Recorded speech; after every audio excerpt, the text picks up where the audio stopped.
The first scream I heard at Black Spire facility made my blood run cold, and I knew I'd made a horrible mistake taking this job. My name is Samir Khan, and I work as a counselor in a place no one's supposed to know exists. Black Spire is a prison, but not for humans, for monsters. It's buried deep in the Nevada desert, far from any road or town, surrounded by barbed wire and secrets. The walls are thick concrete, the air smells like rust and something sharp, like burnt wires. My job is to talk to these creatures, figure out what they want, and keep them from going wild. But every day, I wonder if I'm the one trapped here. I didn't choose this job because I wanted to. I needed money, and the ad was vague but promised a lot of it. High security facility seeks mental health professional. Discretion required. Relocation provided. I was desperate, out of work after a bad year in Lahore, so I applied. 2 weeks later, I was on a plane to the middle of nowhere.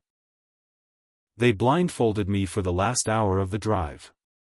When they took it off, I was standing in front of a gray fortress under a sky that never seemed to have clouds.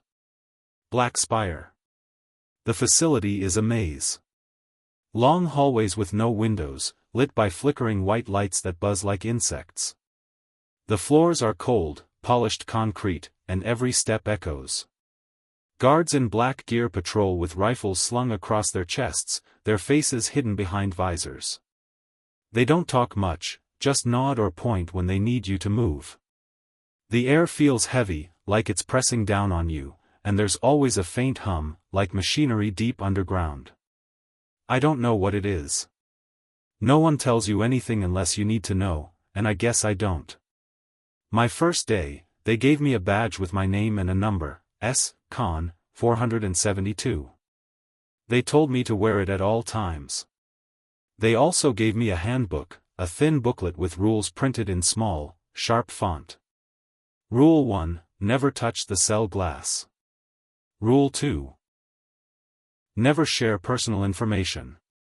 Rule 3, never look them in the eyes for more than 5 seconds. I thought it was a joke at first, but the guard handing it to me didn't smile. His name tag said Malik, and he's been my supervisor since. He's tall, with a shaved head and eyes that don't blink enough. He said, "Follow the rules, and you might last." I didn't know what he meant then. The creatures here aren't like anything you'd imagine.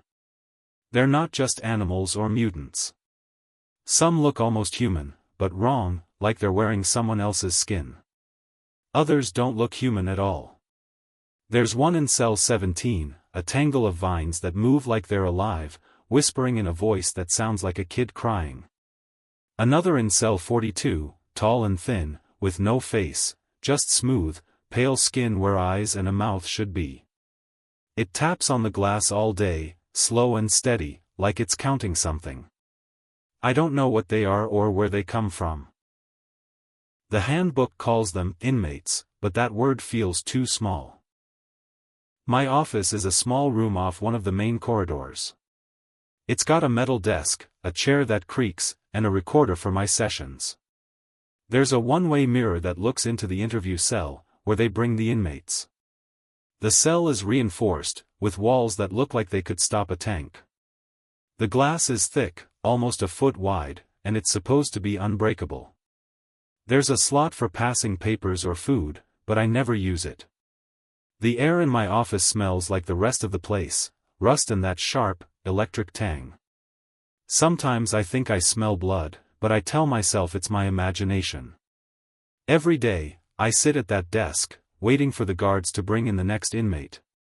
My job is to talk to them, ask questions, and write down what they say. The questions are scripted. What is your purpose? What do you need to remain stable? Do you understand your containment? I read from a list, and they answer, or they don't. Some talk in circles, some scream, some just stare. I record everything and send the files to Dr. Ellison, the head researcher. She's a woman in her 50s, with short gray hair and eyes like steel. She never smiles, never explains what she does with my reports. I've learned not to ask. The first inmate I interviewed was from cell 9. It looked like a man, but its hands were too long, fingers stretching like spider legs. It spoke in a low, raspy voice, telling me about a city under the sea where the stars are alive. I didn't sleep that night. The next day, it was cell 23, a thing that looked like smoke trapped in a human shape. It didn't speak, just hummed, a sound that made my teeth ache. Every session leaves me shaken, but I keep going. The pay is good, and I don't have anywhere else to go. The guards don't help much. They're trained to move fast and shoot faster. Their rifles are loaded with bullets I'm told can kill things that aren't supposed to die. I don't know how they work, and I don't want to. The guards call the inmates subjects, never names. They don't talk about their work outside the facility. No one does. We're all under strict NDAs, and I'm pretty sure they bug our phones. I don't call anyone anyway. My sister, Aisha, is back in Karachi, but we haven't talked in years. It's better that way. The worst part isn't the creatures or the guards or the rules. It's the feeling that builds up, day after day. Like the walls are watching. Like the air knows you're here. Sometimes, I hear things, whispers too faint to make out, footsteps when no one's there. The lights flicker at weird times, and once, my recorder turned on by itself, playing back static with something like a voice buried in it. I told Malik, and he said it was a glitch. I didn't believe him. 6 months in, I thought I was getting used to it. I learned to keep my eyes down, my voice steady, my hands from shaking. I told myself I could handle it. The money was piling up in my account, and I was planning to quit after a year, maybe move somewhere quiet. But then I heard the screams. Not from an inmate, but from one of the guards. It was late, past midnight, and I was finishing a report. The sound came from deep in the facility, raw and panicked, cut off fast. I asked Malik about it the next day. He said it was a drill. His eyes didn't meet mine. That scream stayed with me. It wasn't just fear, it was like someone saw something they couldn't unsee. I started noticing more things after that. Shadows moving in the corners of my office. The hum in the air getting louder, like it was trying to say something. My badge felt heavier, like it was pulling me into the place. I kept telling myself it was stress, that I was imagining it. But deep down, I knew Black Spire wasn't just a prison. It was something alive, something that didn't want me here. And then they told me about Subject Zero. The screams from that night echoed in my head, but I pushed them down, telling myself I could handle Black Spire. I'm Samir Khan, a counselor in a secret prison for monsters, tucked away in the Nevada desert. 6 months in, I thought I'd seen the worst, creatures that looked like nightmares, rules that felt like traps, and a place that seemed to breathe. But the longer I stayed, the more I realized Black Spire wasn't just a job. It was a test, and I wasn't sure I was passing.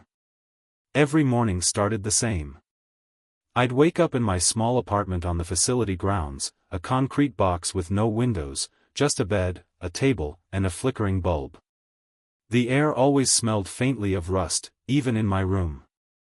I'd pull on my gray uniform, clip on my badge, S. Khan, 472, and head to the main building. The walk was short, through a barbed wire tunnel under the relentless desert sun.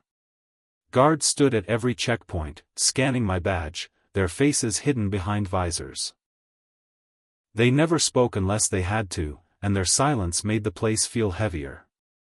Inside Black Spire, the corridors stretched on forever, all gray concrete and buzzing lights. The handbook they gave me on day 1 was my lifeline, its rules burned into my brain. Rule 1, never touch the cell glass. It wasn't just safety glass, it was reinforced with something I didn't understand, glowing faintly blue at the edges. Rule 2, never share personal information. Not your name, not your past, nothing. The inmates could use it against you, though no one explained how. Rule 3, never look them in the eyes for more than 5 seconds. The handbook didn't say why, but I'd heard whispers from other staff, staring too long could let them see you, whatever that meant. My office was my cage. A small room off corridor B, with a metal desk, a creaky chair, and a recorder that looked older than me. The one-way mirror into the interview cell was the only thing that broke the monotony of the walls. The cell itself was a fortress, thick steel walls, that strange glowing glass, and a slot for passing documents I never used. The air in there was colder than the rest of the facility, like it was holding its breath. I'd sit at my desk, waiting for the guards to bring the next inmate, my stomach twisting every time I heard their boots in the hall. The inmates were the heart of Black Spire's horror. Cell 17 held a mass of vines that moved like snakes, whispering in a child's voice about a forest that burned forever. I'd interviewed it twice, and both times, it asked me if I'd seen its mother. I didn't know what it meant, and I didn't want to. Cell 42 was worse, a tall, thin figure with no face, just smooth skin where features should be. It never spoke, just tapped on the glass, slow and rhythmic, like it was sending a message. Once, I counted the taps, 472, my badge number. I stopped counting after that. Other inmates were just as strange. Cell 9's creature looked like a man but had fingers that stretched too long, curling like they wanted to grab something. It talked about a city under the sea, where the water sang and the stars watched. Cell 23 was a cloud of smoke shaped like a person, humming a tune that made my head ache. Every session was a battle to stay calm, to read the scripted questions. What is your purpose? What do you need? Do you understand your containment, and not flinch when they answered in ways that didn't make sense? I recorded everything, sent the files to Dr. Ellison, and never got feedback. Her office was in a restricted wing, and I'd only seen her a handful of times, always with that cold stare. The guards were no comfort. They moved like machines, their rifles loaded with bullets they called null rounds.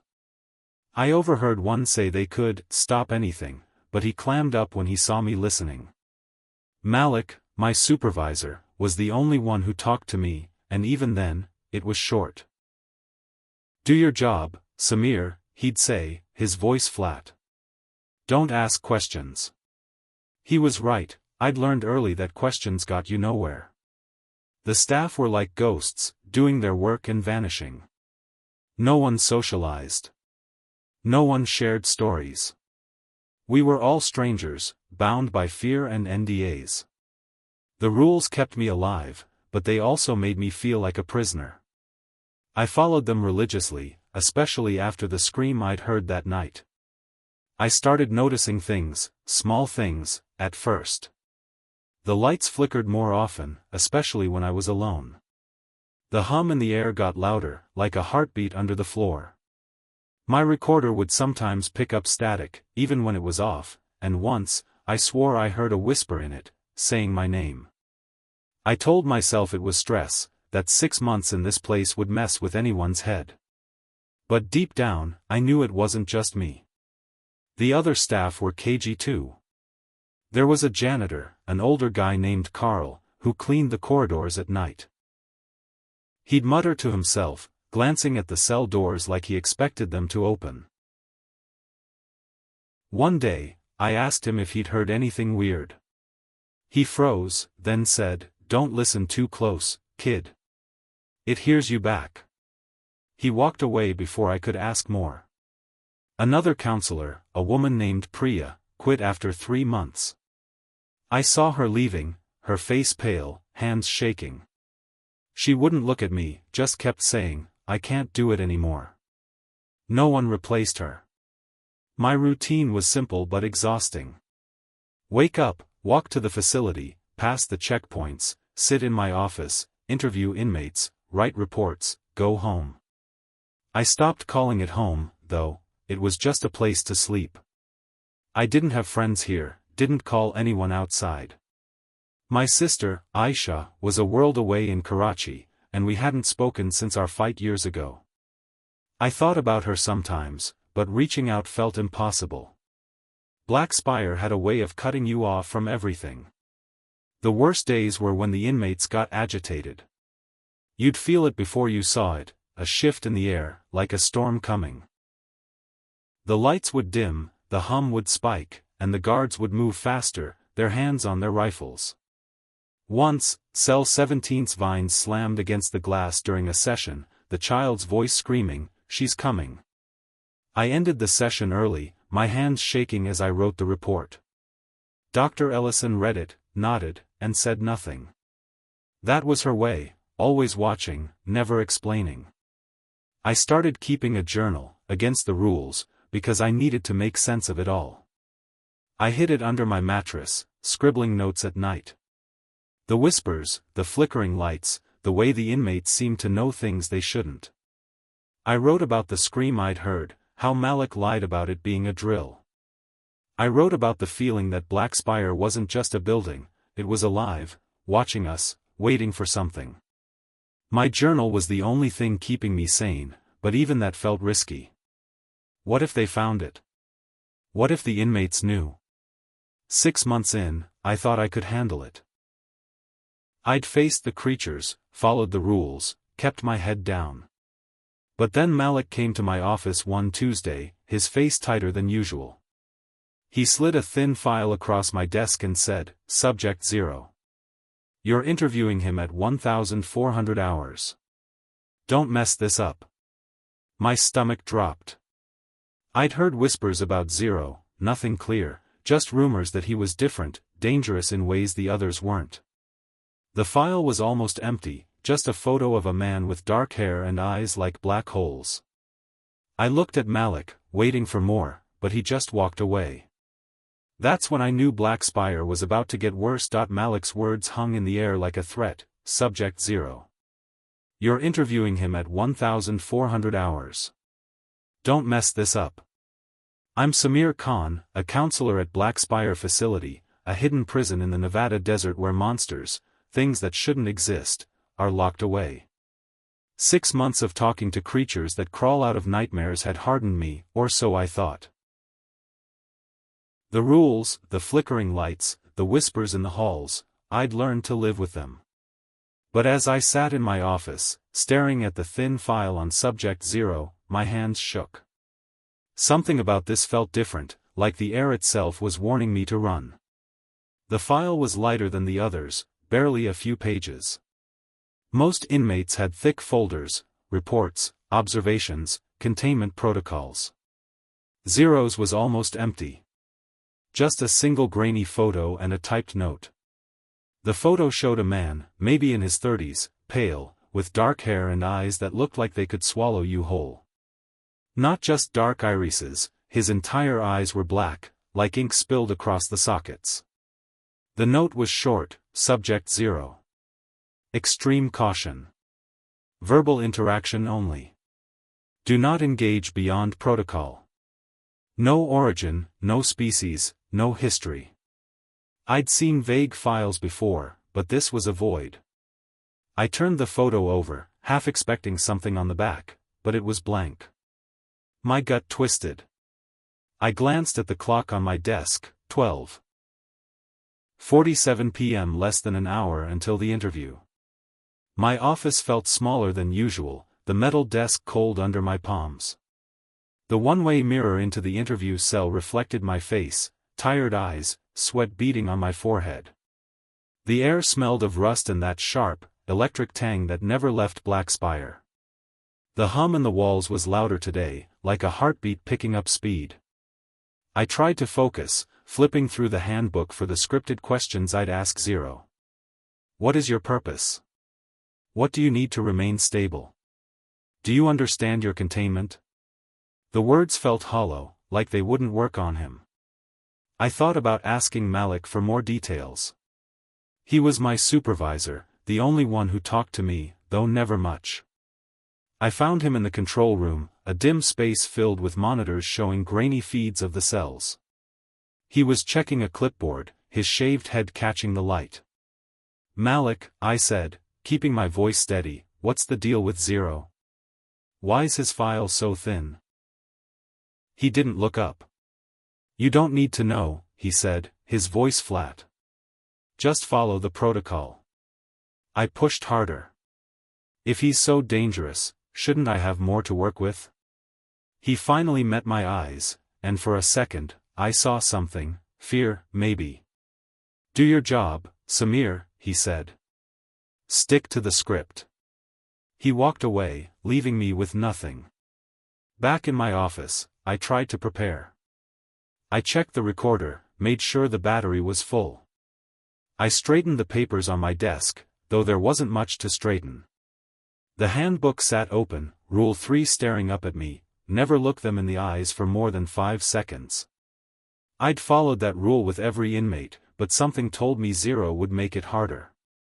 I thought about the other creatures I'd faced. Cell 17's vines, whispering about a burning forest. Cell 42's faceless figure, tapping my badge number. They were terrifying, but manageable. 0 felt like something else, something that didn't belong in a cell. The clock hit 1:30 p.m. My heart was pounding now, a steady thump against my ribs.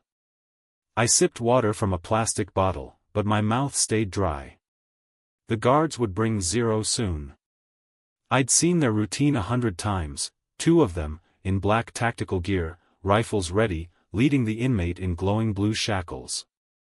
The shackles were special, designed to hold things that weren't human. I didn't know how they worked, only that they were the only thing keeping us safe. Or so I hoped. I thought back to the scream I'd heard weeks ago, that raw, panicked sound from deep in the facility. Malik had called it a drill, but I didn't believe him. I'd started noticing things since then, shadows moving in the corners, whispers in the static of my recorder. My journal, hidden under my mattress, was full of them. I hadn't written about 0 yet, but I knew I would. Something about him was already clawing at me, and I hadn't even met him. At 1:45 p.m., I heard boots in the hall. Heavy, deliberate steps. The guards were coming. I stood, smoothing my uniform, checking my badge, Con, 472. The door to the interview cell hissed open, and I saw them through the one-way mirror. 2 guards, visors down, rifles slung low. Between them was Subject 0. He was shorter than I expected, maybe 5'9", lean, in a gray jumpsuit. His hands were bound in those glowing shackles, but he walked calmly, like he was strolling through a park. His face matched the photo, pale, dark hair, those black eyes. But the photo didn't capture his smile, a small, sharp curve that made my skin crawl. The guards locked him in the cell, checking the shackles twice before stepping back. One of them glanced at the mirror, like he knew I was watching. Then they left, the door sealing with a heavy thud. It was just me and 0 now, separated by the glowing glass. I sat at my desk, turned on the recorder, and tried to steady my breathing. My hands were slick with sweat, but I gripped the pen, ready to take notes. Protocol said to start with the script, keep it professional, don't react. But as I looked at him through the mirror, his head tilted slightly, like he could see me back. I pressed the intercom button. Subject 0, I said, my voice steadier than I felt, I'm here to discuss your containment and needs. Can you state your purpose? He didn't answer right away. He just sat there, smiling, his black eyes fixed on the mirror. My stomach twisted. 5 seconds passed, then 10. I looked away, remembering the rule. The hum in the walls was louder now, almost a buzz. I waited, pen hovering over the paper, for him to speak. And then he did. Samir, he said, his voice smooth, like it was coming from inside my head. Let's talk about you instead. Subject 0's voice cut through me like a knife, smooth and sharp, saying my name like he'd known me forever. I'm Samir Khan, a counselor at Black Spire Facility, a secret prison in the Nevada desert for creatures that don't belong in this world.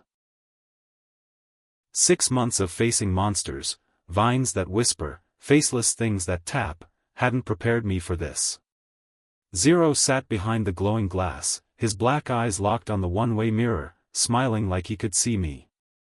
My heart pounded, but I gripped the pen, trying to stick to protocol. This was my job: ask the questions, keep control, don't break. But as he leaned forward, chains clinking, I felt like I was the one in the cage. The interview cell was cold, the air heavy with that rust and ozone smell. The hum in the walls buzzed louder, like a swarm of bees trapped in the concrete. My office felt smaller, the metal desk pressing against my knees. The recorder light blinked red, capturing every word. I glanced at the handbook open beside me, its rules screaming in my head: don't share personal information, don't look too long, don't touch the glass. Zero's smile grew wider, like he knew what I was thinking. I pressed the intercom again, forcing my voice to stay steady. Subject 0, I asked you to state your purpose. Can you answer the question? He tilted his head, his dark hair falling slightly over one eye.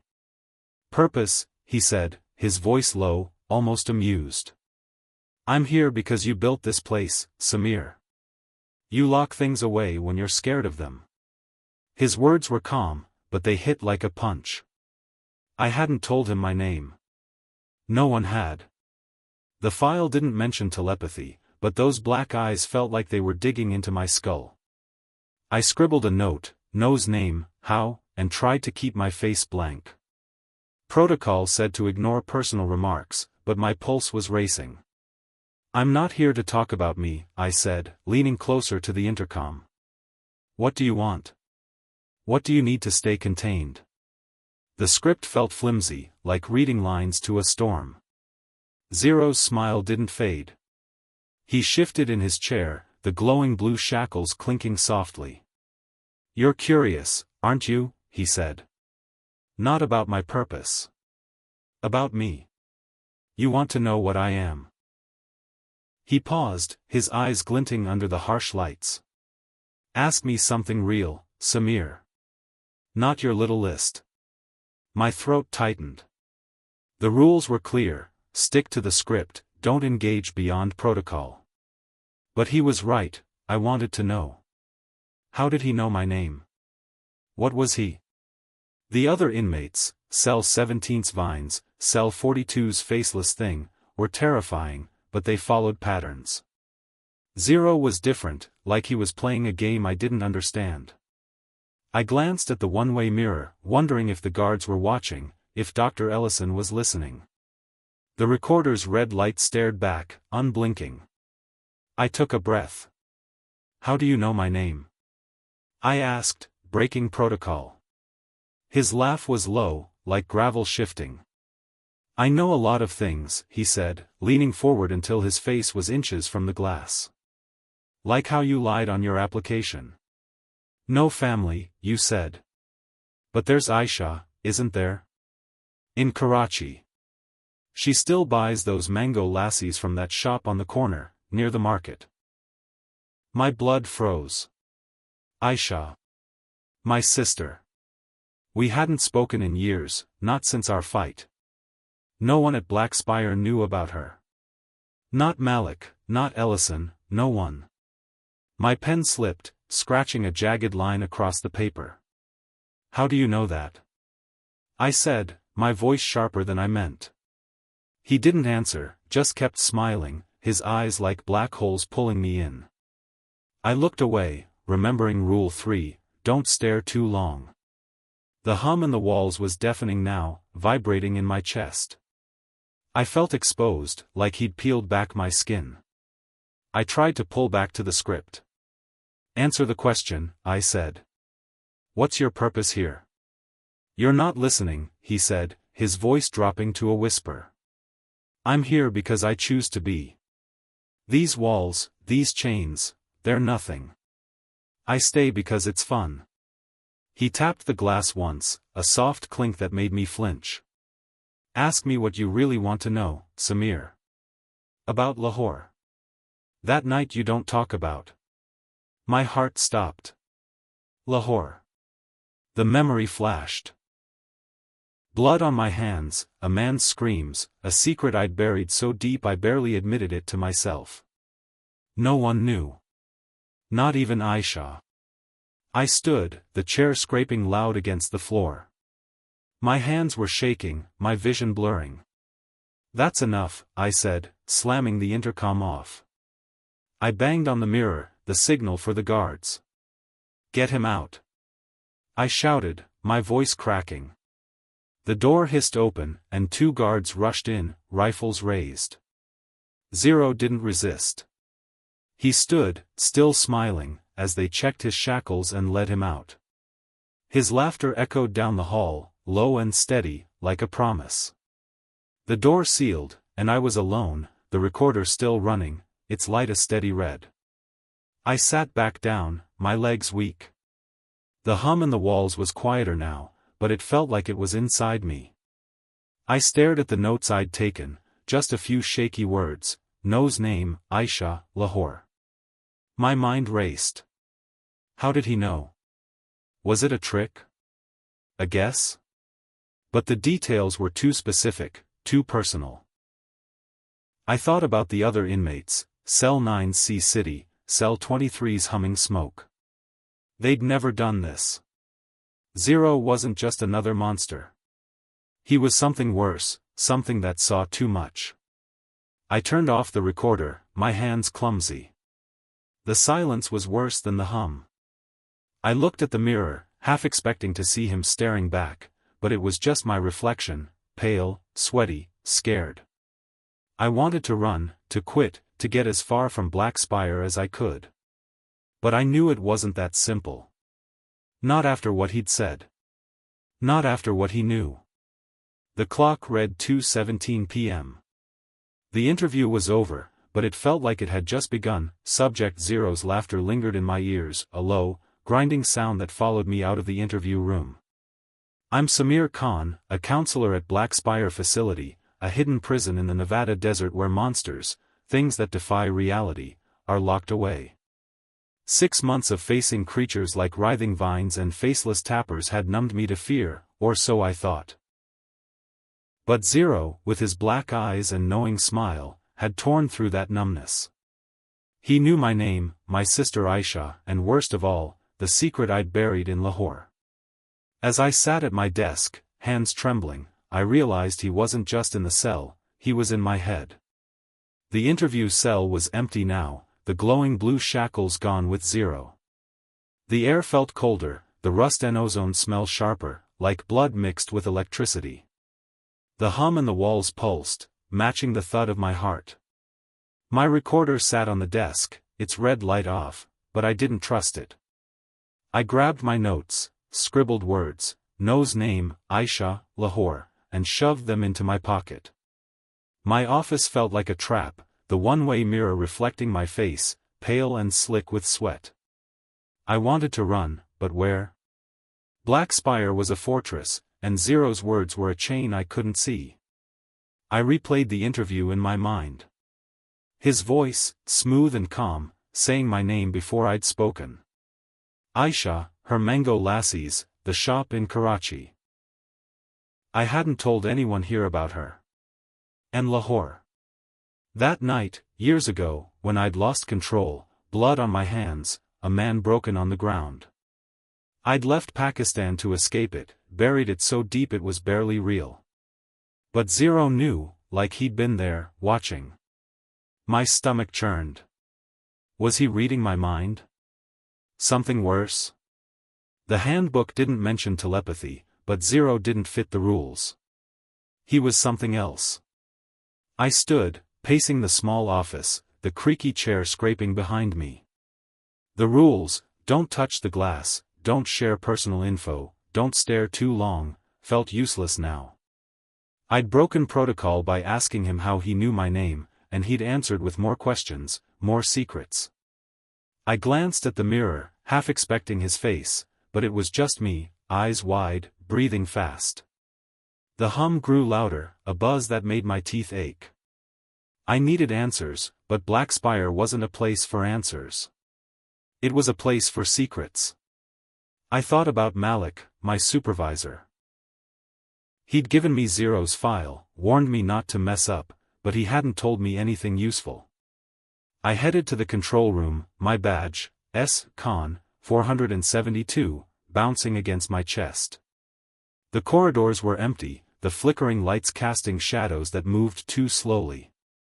The guards at the checkpoint scanned my badge without a word, their visors hiding their faces. The control room was dim, monitors flickering with grainy cell feeds. Malik was there, checking a tablet, his shaved head gleaming under the LEDs. "Malik," I said, my voice unsteady. Zero knew my name. He knew about my sister.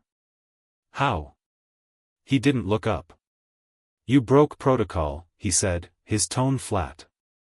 "Stick to the script next time." I stepped closer, anger mixing with fear. He knew things he shouldn't. About my past. That's not in the file. What is he? Malik's eyes flicked to me, cold and hard. "Do your job, Samir. Don't ask questions you don't need answered." He turned back to his tablet, dismissing me. I wanted to grab him, make him talk, but a guard stepped forward, rifle low, and I backed off. Malik knew something, but he wasn't telling. Back in my office, I sat, staring at the recorder. I didn't want to listen to the session, but I had to know. I hit play, bracing myself. My voice came through, shaky but professional. "Subject 0, I'm here to discuss your containment and needs." Then his, clear and smooth, "Samir. Let's talk about you instead." I stopped the tape, my hands cold. His voice felt like it was still in the room, crawling under my skin. I rewound, listened again. "Aisha, Mango Lassies. Lahore." Each word was a needle, piercing deeper. I turned it off, my breath short. The hum in the walls was relentless now, a low growl that seemed to follow me. I thought about the other inmates. Cell 17's vines, whispering about a burning forest. Cell 42's tapping, counting my badge number. They were strange, but they hadn't known me like this. Zero was different, like he saw through me, past the uniform, past the lies I'd told to get this job. I'd said I had no family, no ties, but Aisha was out there, living her life, unaware of this place. What if Zero could reach her? The thought made my chest tight.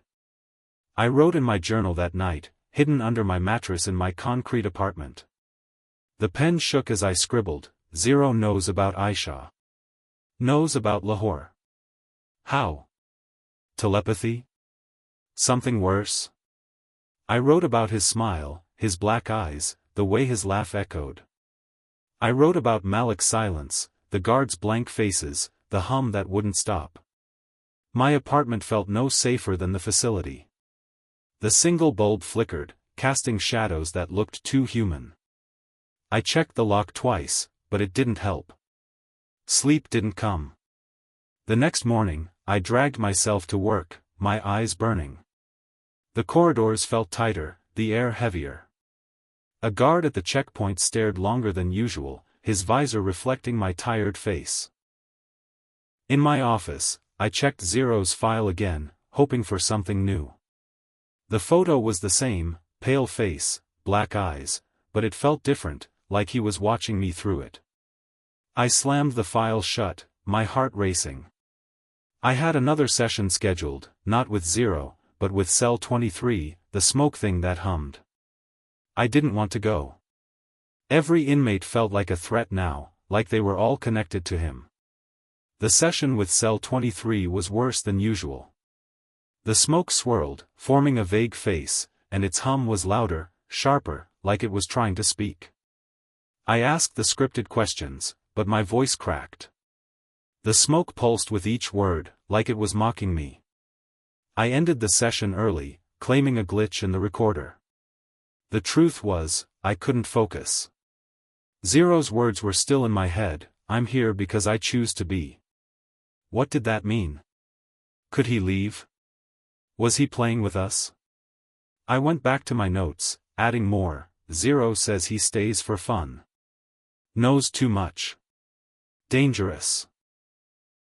I wanted to tell Dr. Ellison, but she was untouchable, locked away in her restricted wing. I'd seen her once since the interview, passing in the hall, her gray hair pulled tight, her eyes like ice. She didn't stop, didn't speak. I was alone in this, except for my journal, and even that felt like a risk. What if Zero knew about it? What if he could see it? By the end of the day, I was a mess, jumping at every sound. The hum was everywhere, in the walls, in my head. I saw Zero's face in every shadow, his smile in every flicker of light. I wanted to quit, to run, but Black Spire had its claws in me. The money, the NDA, the isolation, I was trapped. And deep down, I knew the truth, Zero wasn't done with me. He'd seen something in me, something I'd hidden even from myself. As I left the facility, the desert sun blinding me, I felt his eyes on my back, like he was already waiting for the next move. Subject Zero's words clung to me like damp rot, his voice echoing in my skull long after the interview ended.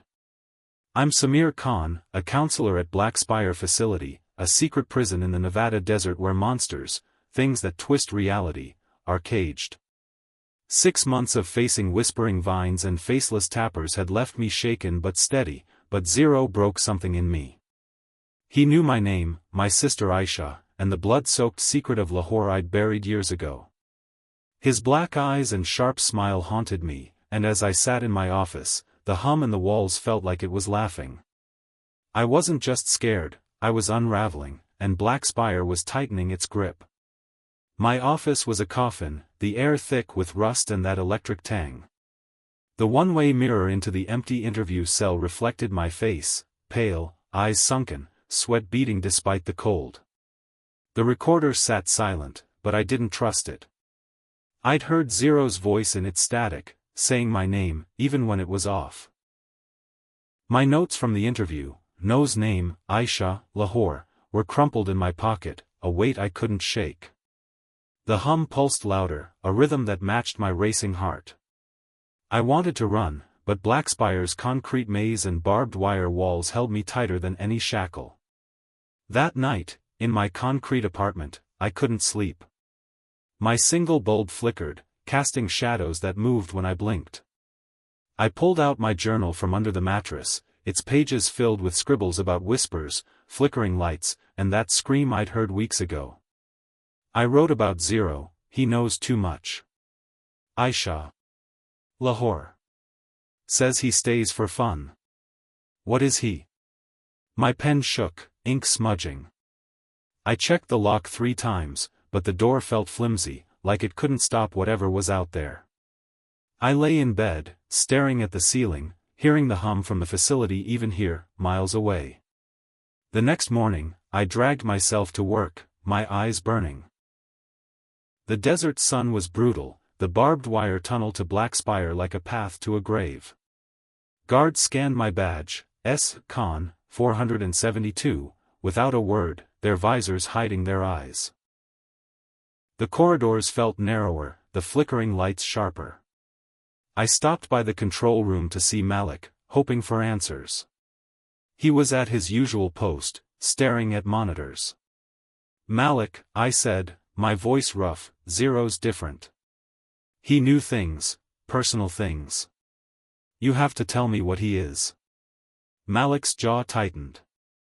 You're not on his case anymore, he said, not looking up. Focus on your work. I wanted to scream, but a guard stepped closer, hand on his rifle, and I left. In my office, I pulled Zero's file again. The photo was the same, pale face, black eyes, but it felt wrong, like his smile was fainter, colder. I swore it had changed, but Malik's words echoed, the file hasn't been touched. I didn't believe him. Nothing in Black Spire felt true anymore. I checked my recorder, playing the session again. Zero's voice filled the room, Aisha. Lahore, I stopped it, my hands cold. The hum was louder, almost words now, whispering things I couldn't make out. I looked at the mirror, expecting Zero, but it was just me, looking like a ghost. The other inmates were different too. Cell 17's vines, usually whispering about a burning forest, were silent, curled tight against the glass. Cell 42's faceless figure tapped faster, the rhythm erratic, like it was angry. During a session with Cell 23, the smoke thing, its hum spiked into a screech, forming a vague face that looked too much like Zero's. I ended the session early, claiming a glitch, but my hands shook as I wrote the report. Every inmate felt like an extension of him, like he'd infected the whole facility. I started seeing things. Shadows moved in the corners of my office, gone when I turned. The lights flickered in patterns, 3 short, 1 long, over and over. My computer glitched, the screen flashing symbols I didn't recognize, sharp angles that hurt my eyes. I wrote it all in my journal: shadows, lights, symbols. Zero's doing this. I hid it better now, under a loose floorboard, but even that felt unsafe. What if he knew? What if he could see me writing, see my fear? At lunch, I sat alone in the staff break room, a gray box with vending machines and plastic chairs. The other staff avoided me, their eyes darting away. Carl, the janitor, was there, mopping the floor. I asked if he'd noticed anything strange, lights, whispers, anything. He froze, his mop dripping. "Don't look for it," he whispered. "It finds you." He left before I could ask more. I didn't eat, my stomach too knotted. The hum followed me, even here, like it was stitched into the air. By afternoon, I was jumping at every sound. A guard's boots in the hall made me flinch. The recorder turned on once, on its own, playing static with a faint laugh, Zero's laugh. I yanked the batteries out, but the hum kept going. I checked Zero's file again, desperate for something, anything. The note was the same: extreme caution. Verbal interaction only. But under it, in faint pencil, someone had scribbled "he sees." I hadn't noticed it before. Was it new? Had I missed it? I erased it, my hands shaking, but the words stayed in my head. I tried to focus on my next session, Cell 9's long-fingered thing. It spoke of its sea city, but its voice was different, lower, like Zero's. "He's watching," it said, unprompted. I froze, pen hovering. "Who?" I asked, breaking protocol again. It didn't answer, just stared, its fingers curling toward the glass. I ended the session, my heart pounding. Back in my office, I wrote, "Cell 9 knows him. They all do." The facility was changing, or I was, and Zero was the center of it. That night, in my apartment, I found a scratch on my door, thin and deep, like a claw mark. I hadn't heard anything, hadn't seen anyone. I checked my journal, my lock, my windows, nothing else was wrong, but the scratch was real. I didn't sleep, just sat with a kitchen knife, listening to the hum. It wasn't just in the facility now. It was in my walls, my head. I wrote, "He's here. Somehow, he's here." I thought of Aisha, safe in Karachi, or so I hoped. What if Zero could reach her? What if he already had? By morning, I was a wreck, my eyes red, my hands unsteady. I went to work because I had to, because quitting meant questions, maybe worse. The corridors felt alive, the shadows thicker, the lights dimmer. The guards watched me closer, their rifles lower. In my office, I sat, staring at the mirror, waiting for my next session. But all I could think of was Zero, his black eyes, his laugh, his words, "I'm here because I choose to be." I didn't know what he was, but I knew one thing: he wasn't done with me, and Black Spire was his playground. The claw mark on my apartment door was a warning, a jagged line that told me Subject Zero wasn't just in my head, he was reaching out. I'm Samir Khan, a counselor at Black Spire Facility, a secret prison in the Nevada desert for creatures that shouldn't exist. 6 months of facing monsters, whispering vines, faceless tappers, and now Zero with his black eyes and knowing smile, had broken me down. He'd torn open my past, naming my sister Aisha and the bloodied night in Lahore I'd buried. The hum in the walls, the shadows, the glitching screens, they were all his, and I was falling apart. Black Spire wasn't just holding me, it was hunting me. My office felt like a trap, the air thick with rust and that electric tang that stung my nose. The one-way mirror into the interview cell showed my reflection, eyes red, face gaunt, like I hadn't slept in days. I hadn't. The recorder on my desk was dead, batteries out, but I still heard Zero's laugh in the static of my mind. My journal, hidden under a floorboard in my apartment, was overflowing. Zero knows. Shadows move. Cell 9 said he's watching. Every word I wrote felt like a confession, a rope tightening around my neck. I couldn't shake the feeling that he was reading it, somehow, through those black eyes. That morning, I barely made it through the checkpoints. The guard scanned my badge, S. Khan, 472, with longer stares, their visors hiding any hint of expression. The corridors were tighter, the flickering lights sharper, like they were cutting into me. The hum was a growl now, vibrating in my bones. I went to my office, avoiding the control room. Malik's silence yesterday, "You're not on his case anymore," had left me hollow. He knew something about Zero, but he'd left me to drown. I sat at my desk, hands shaking, trying to prepare for a session with Cell 17's Vines. But my mind was on Zero, on Aisha, on Lahore. The call from Dr. Ellison came at noon. Her voice crackled through the intercom, cold and sharp. "Khan, my office." Now. I'd only been to her restricted wing once, on my first day, and the memory of her steel-gray eyes made my stomach twist. I walked through the maze of corridors, past guards who didn't look at me, past cells where the inmates were too quiet. Cell 42's tapping stopped as I passed, the faceless thing turning toward the glass. I kept my eyes down, Rule 3 burning in my mind, don't stare too long. Ellison's office was a sterile box, all white walls and metal shelves, no windows. She sat behind a desk, her gray hair pulled tight, her face like stone. "You broke protocol with Subject Zero," she said, not looking up from her tablet. "You engaged beyond the script." I opened my mouth to explain, to tell her he knew my name, my sister, my past, but she cut me off. "You're off his case. Permanently. Consider yourself lucky you're not fired." Her eyes met mine, and I felt like she saw through me, like Zero had. "Go home, Khan. Take a week. Don't come back until you're cleared." I tried to argue. He knew things, personal things. He's not like the others.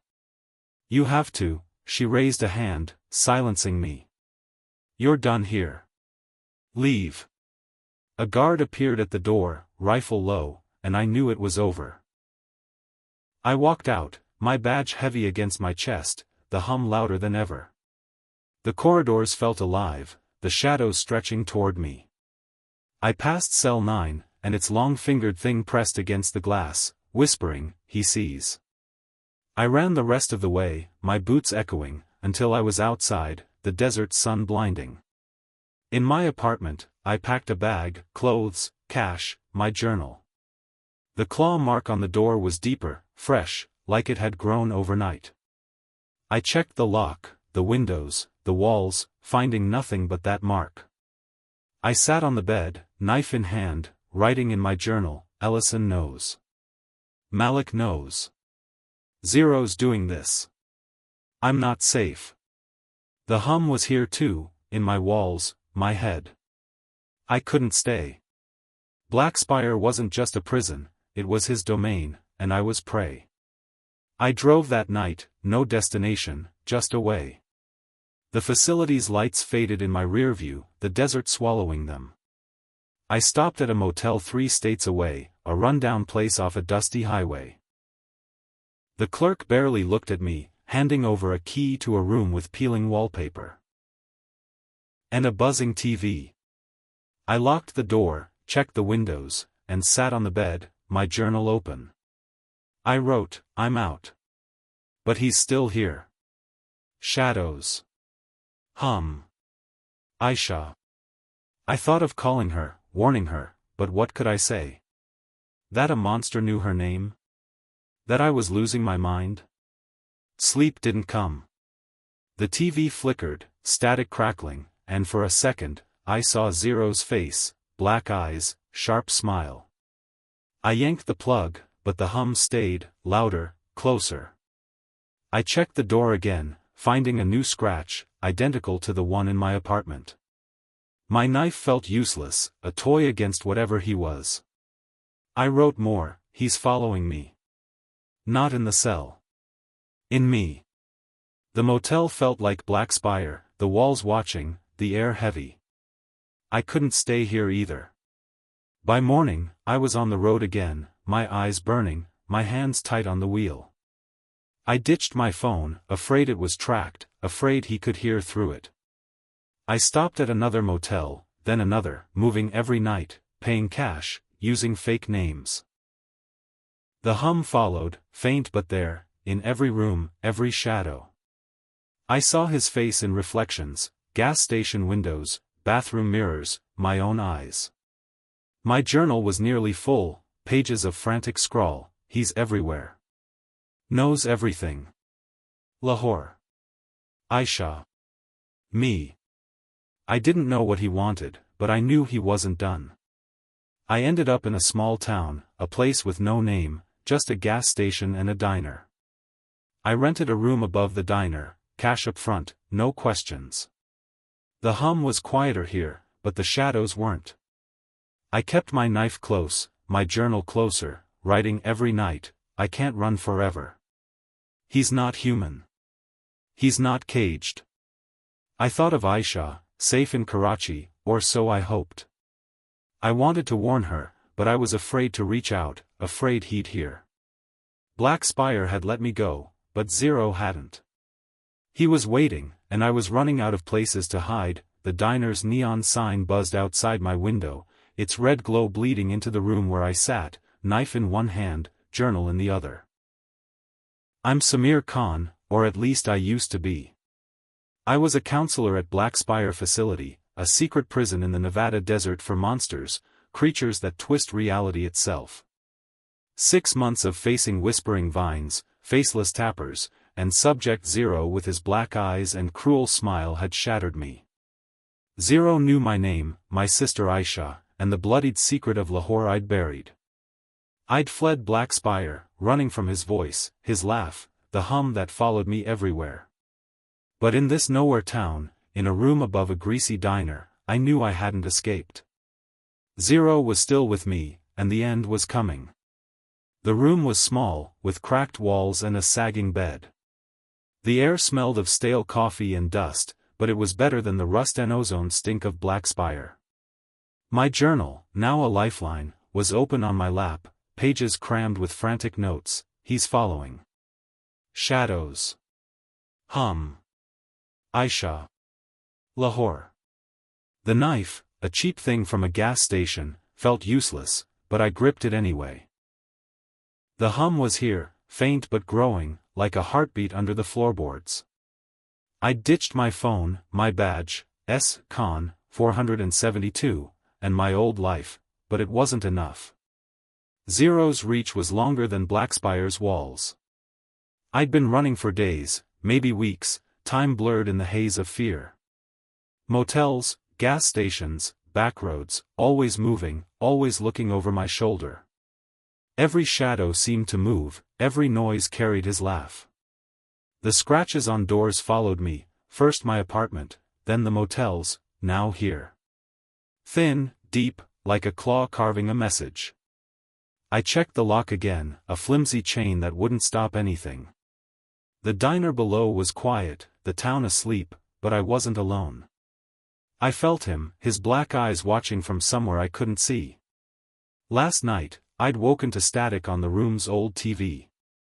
The screen flickered, and for a split second, I saw him, Zero's pale face, his smile sharp as a blade.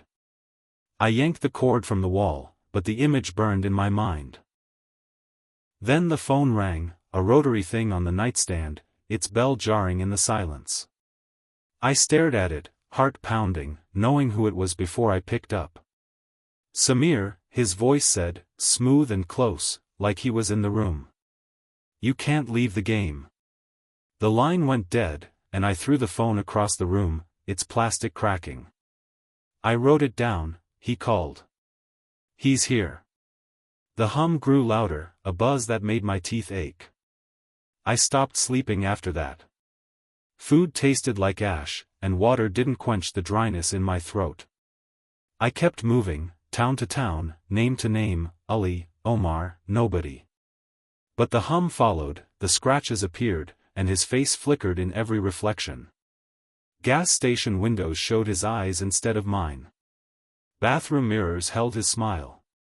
Even my journal felt tainted, its pages heavy, like he'd touched them. I wrote anyway, he's in everything. I can't hide. I thought of Aisha, safe in Karachi, or so I prayed. I wanted to call her, warn her, but what if he heard? What if he was already there? The diner room was my last stop. I couldn't run anymore, my money was low, my body exhausted. I sat by the window, watching the empty street, the neon sign flickering like Black Spire's lights. The hum was a roar now, shaking the walls, my bones. I flipped through my journal, reading old entries, the scream at Black Spire, Malik's lies, Ellison's cold dismissal. Zero's words, "I'm here because I choose to be." He wasn't caged, not really. The glowing shackles, the reinforced glass, they were props, a game he played. And I was the pawn. I tried to plan. Maybe I could go to Aisha, protect her. But Karachi was a world away, and I had no passport, no ID. Black Spire's NDA meant I couldn't tell anyone, not that they'd believe me. Monsters in a desert prison? A man with black eyes who knew my sins? They'd lock me up, call me crazy. Maybe I was. The hum pulsed, and I swore it said my name, low and mocking. I gripped the knife tighter, its blade catching the neon light. It wouldn't help. But it was all I had. At midnight, the power flickered. The neon sign went dark, then buzzed back to life. I stood, knife raised, checking the door. Another scratch, fresh, deeper, like it was carved while I sat there. My breath caught. The hum was deafening, a scream in my skull. I opened the journal, wrote, "He's here. Now." The words looked wrong, the ink too dark, like it wasn't mine. I flipped back, and my stomach dropped. Pages I'd written were changed, my handwriting mixed with symbols, sharp, jagged lines that hurt to look at. One page had a single line, "Not mine, you can't leave." The TV flickered again, static hissing. I didn't touch it, but it turned on, the screen showing snow, then his face, Zero, smiling, his black eyes endless. "Samir," he said, his voice coming from the TV, the walls, my head. "You're still playing." I threw the knife at the screen, shattering it, but his laugh echoed, louder, everywhere. The room shook, the hum a roar, and the door rattled, the scratch growing before my eyes, like a claw was carving it from the other side. I grabbed my journal, my bag, and ran. The diner was dark, the stairs creaking under my feet. The street outside was empty, the town swallowed by night. I got in my car, hands shaking, and drove, no direction, just away.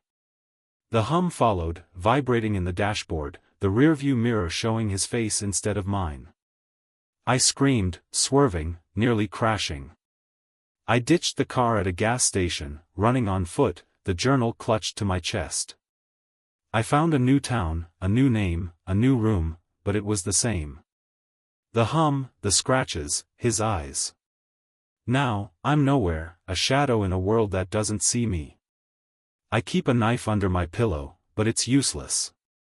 The journal is full, every page a scream, he's here. He knows. He won't stop. I see him in every shadow, hear him in every sound. Aisha's face haunts me, her safety a question I can't answer. I don't know what Zero wants, but I know what he is, not a man, not a monster, but something older, something that sees everything. Black Spire was never his prison, it was his stage, and I'm his audience, forever. Last night, in a new room, the phone rang. I didn't answer, but the hum sang his voice, "Samir, the game never ends." I looked in the mirror, and my eyes were black, his smile on my face. I smashed it, glass cutting my hands, but the hum laughed, and the shadows closed in. I'm still running, but there's no road left. Zero's in me, and as I write this, my hand shakes, the ink not mine.